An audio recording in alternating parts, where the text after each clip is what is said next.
सबों को नमस्कार।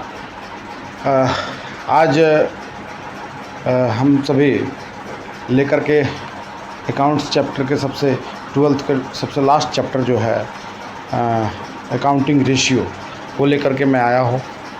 इतने दिनों से गूगल मीट में पढ़ा रहा था और अभी भी गूगल मीट की क्लास तुरंत ख़त्म हुई है और गूगल मीट में काफ़ी कम बच्चे जुड़ पाते हैं और लाइव क्लास में काफ़ी बोर्ड में बताने के बाद काफ़ी दिक्कत होती है, उन्हें समझ में भी कम आता है और थोड़ी सी स्क्रीन प्रॉब्लम को लेकर के भी प्रॉब्लम होती है।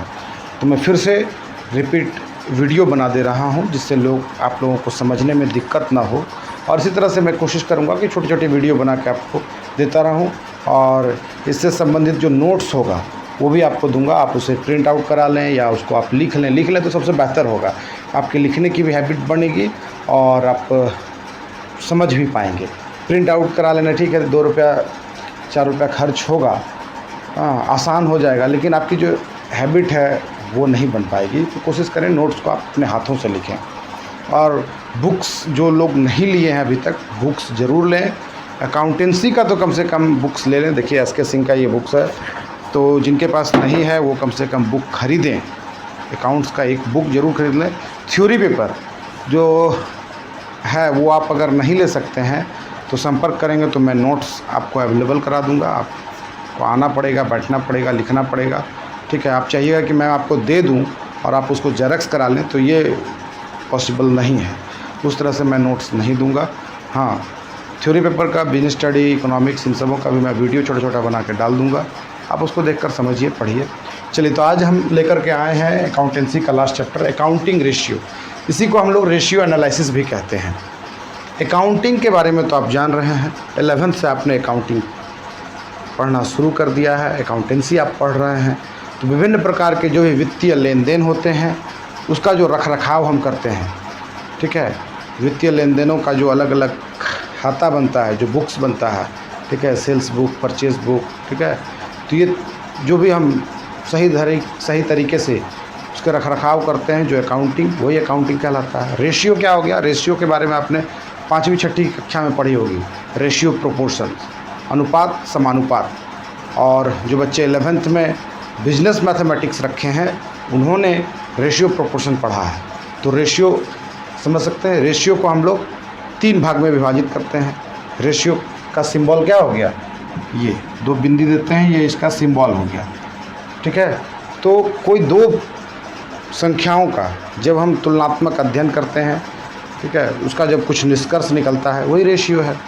तो सबों के बारे में पहले डिफाइन कर दें, फिर हम मैथमेटिक्स में जाएंगे। पहले चीज़ों का आप समझिए, क्यों इस चैप्टर की आवश्यकता पड़ी, क्यों अकाउंटिंग रेशियो निकाला जाता है, क्या ज़रूरत पड़ी, क्यों हम इसका उपयोग बिजनेस में करते हैं। जब हम इसके बारे में जान जाएंगे तो फिर जो भी इससे संबंधित न्यूमेरिकल्स हैं, मैथमेटिक्स हैं, वो आपको फटाफट बनने लगेगा आपसे, तो आपको परेशानी नहीं होगी। पूरी तरह से ये फार्मूला बेस्ड चैप्टर है, एकदम फार्मूला पर है। टोटल कुल मिलाकर इसमें फार्मूला बहुत अधिक है, यानी 25 से 30 फार्मूला है। वो आप अगर कंठस्थ रखेंगे तो पूरा चैप्टर आपका निकलेगा। और सबसे ज़्यादा प्रश्न, जिससे 1 नंबर के भी प्रश्न आएंगे, 4 नंबर के भी प्रश्न आएंगे, 6 नंबर के भी प्रश्न आएंगे। अधिक से अधिक प्रश्न भी इसी चैप्टर से आएंगे और अधिक से अधिक प्रश्न भी इसी चैप्टर में है। 75 से 80 क्वेश्चन बनाने के लिए दिया गया है और 75 से 80 एग्जाम्पल है। तो दोनों मिलाकर लगभग 150 क्वेश्चन आप सॉल्व करते हैं तो आप इस चैप्टर में महारत हासिल कर लेंगे। तो मैं तो कोशिश करता हूं बच्चों को कि इस पे ज़्यादा फोकस करें आप, अधिक से अधिक नंबर गेन करने के लिए। तो पहले हम समझते हैं अनुपात। अनुपात यानी रेशियो। 2 सजातीय संख्याओं, संख्या यानी नंबर, आपसी परिमाणात्मक संबंध। आपसी परिमाणात्मक मतलब जो उसका रिजल्ट निकलता है। 2 नंबर है, उसका जो सॉल्व करने के बाद जो उसका रिजल्ट आया को अनुपात कहा जाता है। जैसे 2 और 4 है ना, 2 और 4, इसको जब हम मान लीजिए बट्टे में रखे काटेंगे तो 2 एकम 2, 2 दूना 4, तो क्या आ गया? 1/2। या इसको ऐसे लिख सकते हैं 1:2।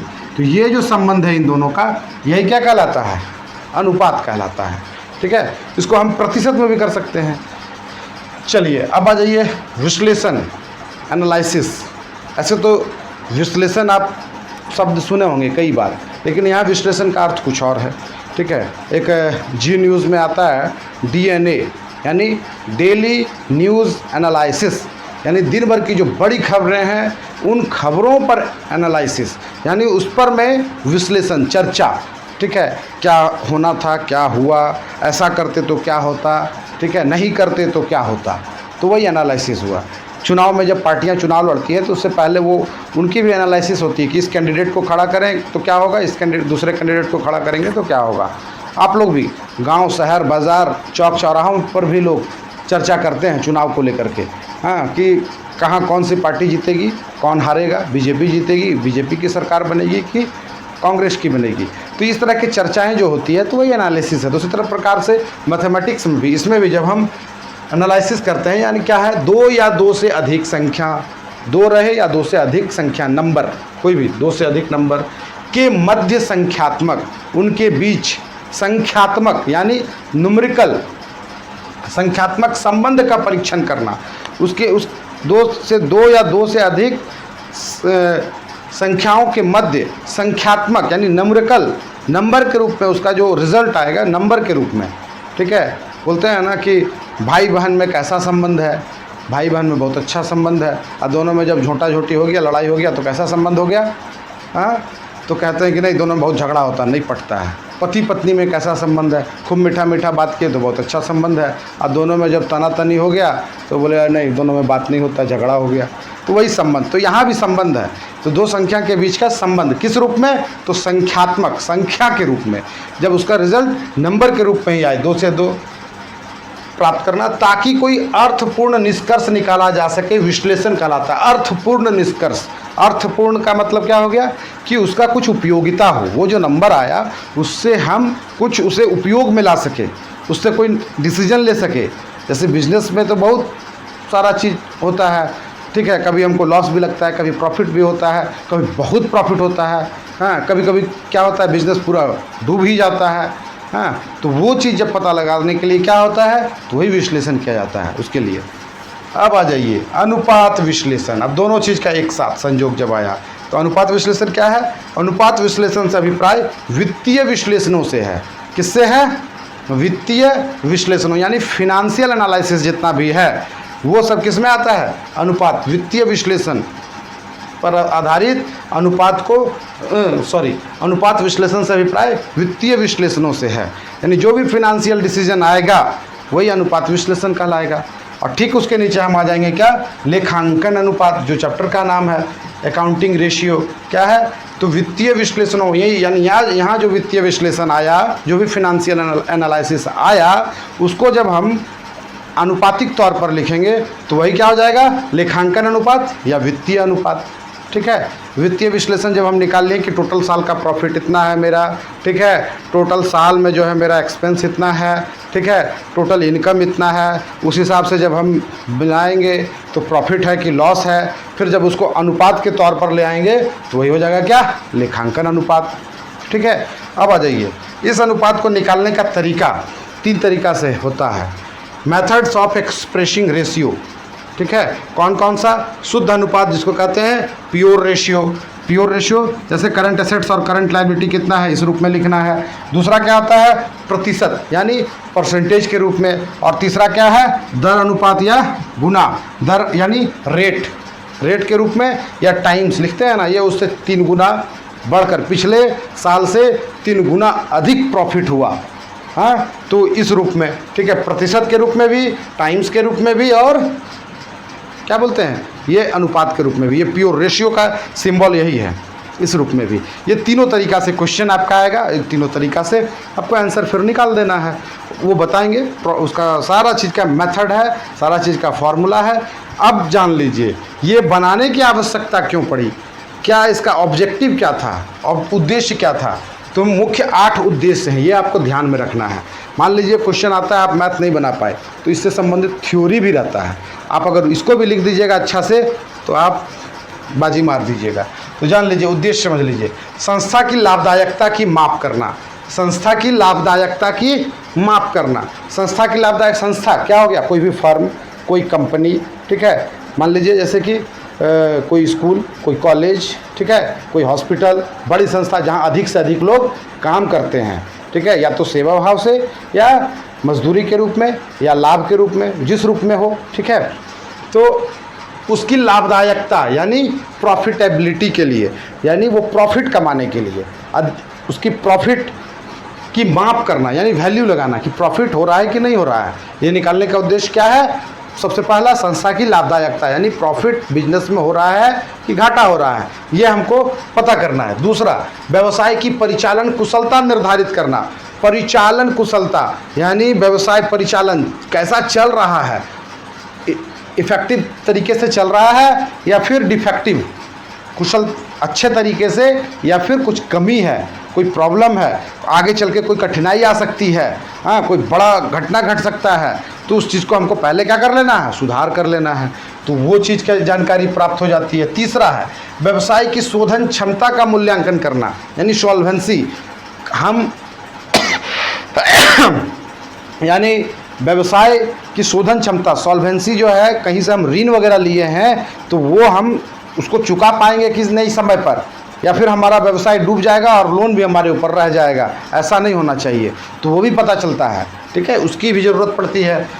चौथा, पूर्वानुमान एवं बजटन में सहायता प्रदान करना। पूर्वानुमान, ठीक है, पूर्वानुमान या बजटन दो चीज़ इसमें है, तो यानी पहले से प्री प्लानिंग, पहले से हमको पता चल जाना चाहिए कि हम ये करेंगे, बिजनेस में हम अगर 1 लाख रुपया और लगा दे रहे हैं तो आगे चल के हमको 10 लाख का प्रॉफिट हो जाएगा, हाँ, तो उस तरह से पूर्वानुमान लगाना। बजटन, बजटिंग जो करते हैं, जैसे सरकार, जो भी सरकार फिनेंशियल ईयर आती है तो वो अपना हर विभाग के लिए बजट तैयार करती है कि शिक्षा के, एजुकेशन के क्षेत्र में हम इतना करोड़ रुपया दे दिए, हेल्थ के क्षेत्र में हम इतना करोड़ रुपया दे दिए, ठीक है, यातायात यानी रेलवे वगैरह के क्षेत्र में हमने इतना काम कर दिया, विकास के डेवलपमेंट के नाम पर हमने इतना करोड़ रुपया, तो वो बजट तैयार करती है।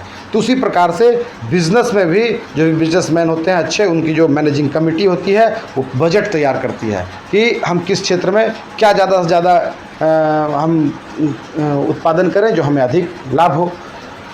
आइए, लेखांकन सूचनाओं को सरल बनाना एवं सारांशित करना। सरल बनाना और सारांशित करना दो चीज़ है। जो भी अकाउंटिंग इन्फॉर्मेशन जो भी आती है, जो भी तैयार हुआ, जो निष्कर्ष आया, जो रिपोर्ट आया, तो उसको इस प्रकार से तैयार हो जाता है कि वो क्या हो जाता है? सरल, सिंपल, यानी जो नहीं भी जान रहा है ना, सिंपल, हल्का कुछ कुछ जानता है, क्योंकि चार्टर्ड अकाउंटेंट्स वगैरह का काम ये होता है, अकाउंटिंग जो करते हैं उनका काम होता है, और जो ऊपर बैठे होते हैं एमडी वगैरह होते हैं तो उतनी तो जानकारी उन्हें नहीं होती है, लेकिन फिर भी वो उनका रिपोर्ट उनके हाथ में आए तो उनको समझ में आ जाए कि हाँ मेरा बिजनेस प्रॉफिट में जा रहा है कि लॉस में जा रहा है। उसके साथ ही सारांशित करना, लंबी लंबी मोटी मोटी फाइलें तैयार हो जाती है, ठीक है, जो भी हम अकाउंट्स की मोटी मोटी किताबें, मोटी मोटी फाइल तैयार करके लोग जाते हैं, तो वो नहीं, ये तैयार होने से क्या होता है? वो शॉर्ट हो जाता है, शॉर्ट में सारा इन्फॉर्मेशन आ जाता है और आपके समझ में वो आ जाएगा, तो इसलिए इसका ये तैयार किया जाता है। अगला, तुलनात्मक विश्लेषण में सहायता प्रदान करना। जो हमने बताया, तुलनात्मक, तुलना करना, ठीक है, कि कितना मेरा डेटर है, कितना क्रेडिटर है, कितना प्रॉफिट है, कितना लॉस है, कितना एसेट्स है, कितना लाइबिलिटी है, कितना हमारे ऊपर लोन है, तो ये सारा चीज़ जो है, पिछले साल क्या था, इस साल क्या है, उससे 10 साल पहले क्या था, ठीक है, तो ये जब एनालिसिस हो जाता है तब आदमी को डिसीजन लेने में सुविधा होती है, यानी वो सही तरीके से निर्णय ले पाता है। अगला, ये निर्णय लेने में प्रबंध को मदद करना। वही बात जो मैंने बताया कि जब ये रिपोर्ट अच्छा से तैयार हो जाएगा तो जो भी प्रबंध, मैनेजिंग कमेटी में जो लोग रहेंगे, जो मैनेजिंग टीम में हैं, उनको सही डिसीजन लेने में क्या होती है? हेल्प होती है, और वह सही डिसीजन लेते हैं। और सबसे लास्ट, वित्तीय नियोजन में सहायता प्रदान करना। जो भी फिनेंशियल प्लानिंग है, पहले भी मैंने बताया कि जो भी प्लानिंग है, जो हमें आगे और कौन सा नया प्रोजेक्ट हम शुरू करें, मान लो ये बिज़नेस मेरा सही चल रहा है, आज अंबानी जी, पहले तो सिर्फ उनके पिताजी ने एक बिज़नेस से शुरू किया, लेकिन आज देख लीजिए अंबानी चारों तरफ, चारों हाथ फैलाए हुए हैं, ठीक है, टेलीकॉम कंपनी में एकमात्र जो है छाया हुआ है रिलायंस इंडस्ट्री, जियो इंडस्ट्री, तो और उसके अलावा और भी कई सारी बिजनेस उनकी चल रही है। तो क्या होता है, ये प्लानिंग हम पहले ले सकते हैं, प्लानिंग कर सकते हैं कि हम आगे और क्या कर सकते हैं। तो ये तो इसका पूरा मेन निचोड़ हो गया, थ्योरी हो गया। इसमें बताया मैंने कि फुल्ली क्या है, मैथमेटिक्स है, और आपको मैथमेटिक्स समझना होगा, वो फार्मूला बेस्ड है और उसके आधार पर काम करना है। तो अब आ जाइए, अब इसमें क्या है कि 4 तरह के आपको उद्देश्य के आधार पर लेखांकन अनुपात को जो है ना 4 भाग में बांटा गया है। मिटाते हैं इसको।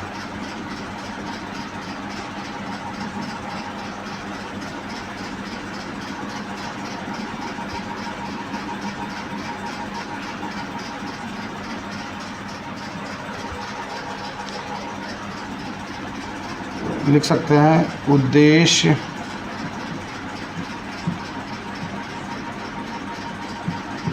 के आधार पर लेखांकन अनुपात को 4 भागों में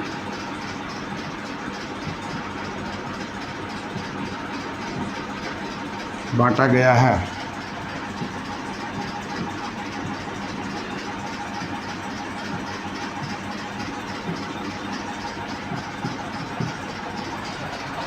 तो कौन कौन सा है 4 भाग? तो पहला लिक्विडिटी रेशियो, ठीक है,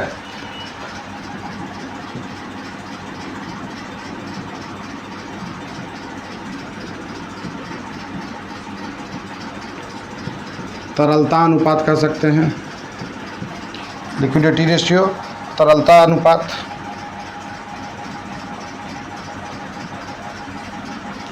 दूसरा हो गया सॉल्वेंसी रेशियो,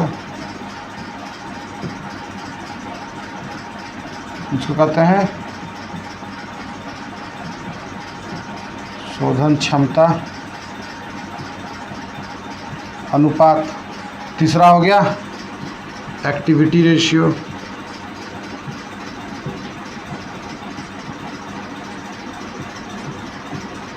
इसको कहते हैं क्रियाशीलता अनुपात।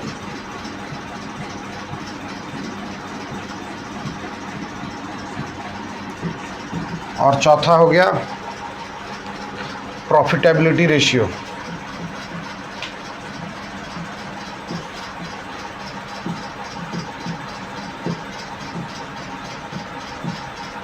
इसको कहते हैं लाभदायकता अनुपात।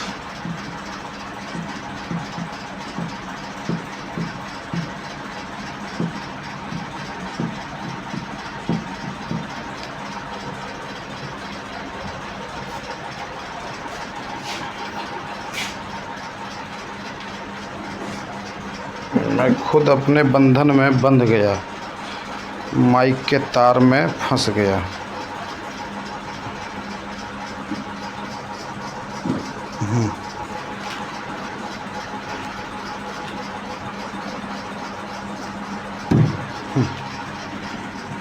ये है, ये 4 पार्ट में है। अब इसी में अलग अलग पार्ट फिर निकलती जाएगी, इसकी शाखाएं होगी। ये 4 भाई है, चारों का फिर बेटा होगा, पोता होगा, बहुत लंबा चलेगा। तो अब जान लीजिए लिक्विडिटी रेशियो, इसका 2 बेटा है, ठीक है। पहला बोलते हैं इसको हम लोग quick ratio, current ratio, liquid ratio, ठीक है। इसे करंट रेशियो भी कहते हैं। और दूसरा हो जाता है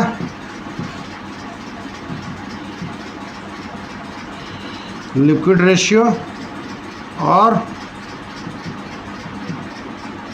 क्विक रेशियो, ये 2, ठीक है। करंट रेशियो, लिक्विड रेशियो और क्विक रेशियो, ये 2 पार्ट है। लिक्विड रेशियो को तरल अनुपात भी कहते हैं या क्विक तुरंत। Current ratio current assets current liability से निकाली जाती है। तो ये 2 चीज़ को समझना है, इसमें 2 ही, इसके बाद ये स्टॉप हो जाएगा। इसमें फिर आगे और निकलते चलेगा बहुत सारा, फिर आगे करेंगे। हमको लगता है हर एक पार्ट को करने में कम से कम 2 से 3 दिन लगेगा। और इससे संबंधित जितना भी क्वेश्चन है 2 दिन समय दे देंगे तो 2 दिन में ये हो जाएगा। तो आज करंट रेशियो बताते हैं। सबसे पहले करंट रेशियो, इसका एक ही फॉर्मूला छोटा सा, करंट रेशियो इक्वल टू क्या होता है, current assets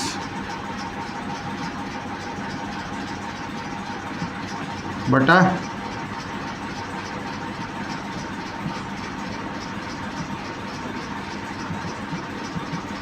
current liabilities, current assets बटा करंट लाइबिलिटीज़, यानी व्यवसाय की जो भी करंट एसेट्स हैं और जो भी करंट लाइबिलिटीज़ हैं उसमें आप डिवाइड कर दीजिए और जो आएगा उसको अनुपात में लिख दीजिए, बस यही इसका साधारणता है। अब समझना करंट एसेट्स कौन सा हो सकता है। एसेट्स तो हमारे पास बहुत कुछ हैं, ठीक है, फिक्स एसेट्स, फिक्टिशियस एसेट्स। अब उसमें करंट एसेट्स वो एसेट्स होते हैं, आपने पिछले 11th क्लास में पढ़ा होगा, उसकी जानकारी आपको होगी कि जिस चीज़ को हम 1 साल के अंदर तुरंत कैश में परिवर्तित कर लें, 12 महीने के भीतर कैश में परिवर्तित कर लें, वो करंट एसेट्स है। लाइबिलिटी भी उसी तरह से, जिस चीज़ को हम, जो भी लाइबिलिटी हमारे ऊपर है उसको 12 महीने के भीतर हम चुका दें, वो लाइबिलिटी, करंट लाइबिलिटी आ गया, ठीक है। तो यही चीज़ इसमें लेना है और करना है। अब इससे संबंधित हम आपको क्वेश्चन प्रैक्टिस करवा दें, जिससे आगे आप प्रैक्टिस कर कर आ सकें। तो क्वेश्चन ही प्रैक्टिस कराते हैं तो ज़्यादा अच्छा रहेगा आपके लिए। देखिए, जिनके पास एस.के. सिंह का बुक है, पेज नंबर 356 में आ जाए, ठीक है।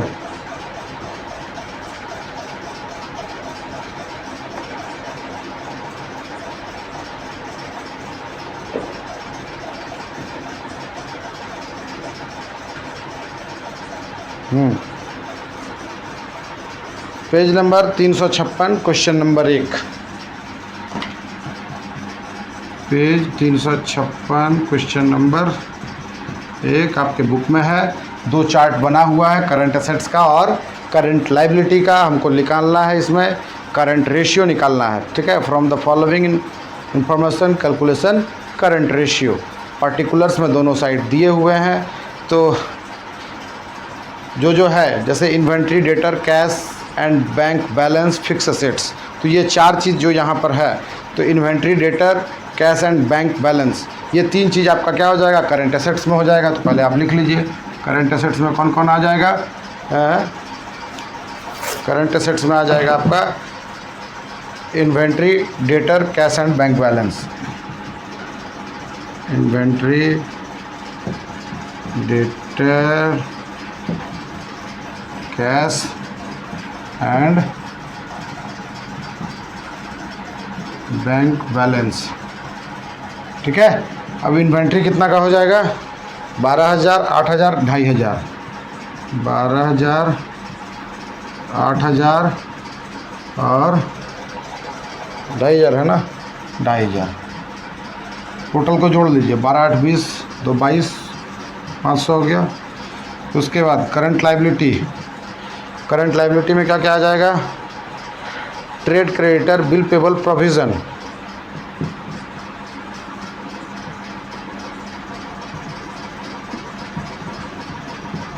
बिल पेबल प्लस प्रोविज़न, ठीक है। ट्रेड क्रेडिटर क्या हो गया, कितना दिया, 433, 4,000, 3,000, 3,000, 4, 3, 7, 3, 10,000 हो गया ना। अब हमको क्या निकालना है, करंट रेशियो निकालना है। करंट रेशियो इक्वल टू क्या, करंट एसेट्स बटा करंट लाइबिलिटी। करंट एसेट्स कितना हो गया, 22,500, भाई कितना हो गया, 10,000, 4 0,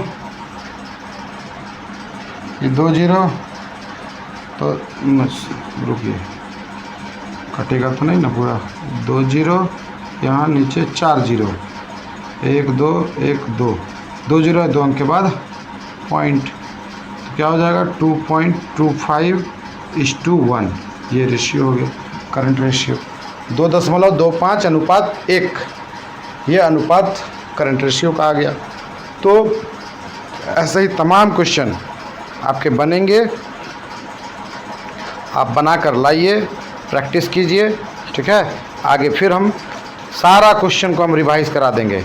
क्वेश्चन नंबर 1 से 5 तक प्रयास कीजिए, क्वेश्चन 1 to 5, और इसका एग्जाम्पल बनाइए, 1 to 5, ठीक है। ये कोशिश कीजिए, फिर कल से हम बड़ा सारा क्वेश्चन हम प्रैक्टिस कराएंगे। फ़िलहाल इतना ही रखते हैं, ज़्यादा लंबा बताने से फिर हैंग करने लगेगा। Thank you very much.